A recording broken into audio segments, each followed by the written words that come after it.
Thank you, my panel.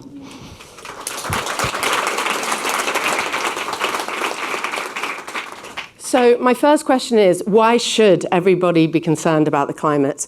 And can I say it's really important, I think, in language to say climate emergency, climate crisis, climate collapse, climate chaos, climate catastrophe, but not climate change. That is too mild for something that is seriously dramatic. So my first question I'm going to ask Susanne. So, yeah, why should everyone be concerned? I know you have some really important statistics. First of all, it is really a collective problem. It really really impacts women in our global population. And actually, when you read a report from the UN Environmental Programme, actually 80% of people being displaced by climate change will actually be women. Yeah, so it's profound. Martina. Yeah, every one of you, have you ever listened anything about the flooding in Italy? As you may notice, I don't have a British accent, so I'm Italian, sorry. So if you ever heard what is happening in Italy now, there was a big flooding in the center of Italy, destroying lots of activities in our top one region for tourism, Emilia-Romagna. So is a really real emergency. We should act now against climate change. There's no doubt. Yeah. I mean, there are places all over the world and Europe. I mean, it's not something mythical in the distance. It's here with us. So, Susanne, yes. Why should everyone be concerned about climate? Sorry, I'm so sorry. I am so sorry. I was saying Susanne. I'm being completely crazy. Kathy, she's like, sorry.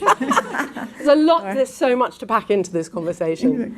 Yeah, so I'm a scientist, I'm an engineer, so I always go back to the evidence, and the evidence is overwhelming that our climate is changing for the worse. It's becoming more random. We are experiencing events that we haven't seen before. And so there's a real moral imperative around this, and women are very much on the front line. If you're growing crops and a cyclone comes along and destroys that, then we sink further into poverty.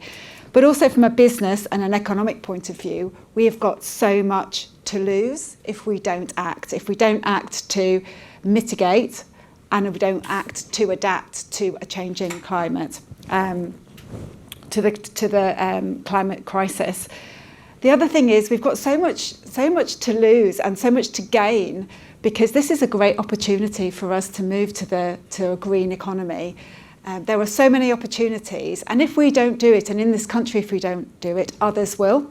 So this is a great opportunity as well. Yes, and Lara, as somebody who's experienced it firsthand. Yes, well, like Susanne said, we all, in some way in the world, contribute to the climate crisis, whether we are contributing to it or being affected.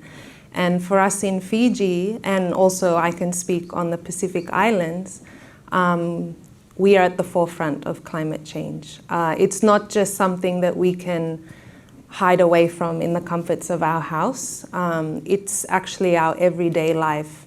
An example I can give you is, in the Western world, we have the comfort of preparing a cup of tea, which takes 5 to 10 minutes. But for us in Fiji and most Pacific Island nations, most indigenous nations, we have to think about where we're actually going to get the water to make our cup of tea. Mm-hmm. So it's something that is in our face from the moment we wake up in the morning till we go to bed at night. So it affects us all in different ways. Obviously, 8 billion people in the world, but maybe 4 billion are already experiencing it firsthand. How do we empower women, all women, in different ways to deal with climate challenges, and how do we empower them to present solutions, Martina? From one end, we saw is a climate crisis, is an emergency, but to the